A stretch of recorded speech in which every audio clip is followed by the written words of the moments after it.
Friends, welcome to మీరేత్ అండి. ఈరోజు ఇంకో కొత్త రెసిపీతో మీ ముందుకు వచ్చాను. చూసారండి పచ్చడి ఎలా కనిపిస్తున్నది? సూపర్గా ఉంటుందండి. తింటే ఇంకా సూపర్గా ఉంటుందండి. అమోఘంగా ఉంటుందన్నమాట రుచి. ఇదేంటి అంటే మామిడలము తురుము నిలవ పచ్చడి. ఇది గోదావరిలో స్పెషల్ అండి. ఇది చాలా బాగుంటుందండి. అయితే ఇదేంటంటే వన్ డే ఊరితే సరిపోతుందండి. నెక్స్ట్ డే నుంచి మన టిఫిన్స్లోకి, రైస్లోకి అన్నింటిలోకి యూజ్ చేసుకోవచ్చండి. దీనికి గాను 1/2 కిలో మామిడాలను తీసుకున్నాండి.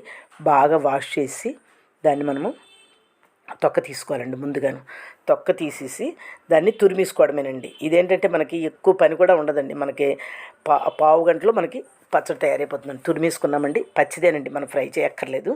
ఇందులోని 40 గ్రాములు కారం గుండ వేసామండి, 30 గ్రాములు ఆవు పొడి వేసామండి, 20 గ్రాములు సాల్ట్ వేసామండి, 1/2 స్పూను పసుపు వేసాము.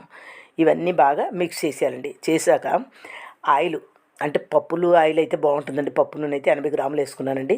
అంతేనండి, కలిపేయడమే. నిమ్మరసం మీకు కావాలంటే వేసుకోవచ్చు. మా ఇంట్లో ఇలాగే తింటారండి, ఇలాగే ఇష్టం. చూసారండి ఎంత ఈజీ ప్రాసెస్ అండి. మన కఫం కూడా పోతుందండి. చాలా టేస్ట్గా కూడా ఉంటుంది. అయితే ఇది మనకి ఎన్ఈడించి సుధగారు తయారు చేసి చూపించమన్నారండి. ఆవిడ కోరిక మేరకు తయారు చేసి మీ అందరి ముందు పెట్టానండి. ఆవిడ మన ఛానల్ని వాళ్ళ ఫ్రెండ్స్కి, రిలేటివ్స్కి అందరికీ షేర్ చేస్తున్నారండి. అందుకే ఆవిడకి థ్యాంక్స్ చెప్పాను. సబ్స్క్రైబ్ చేయండి. నమస్తే.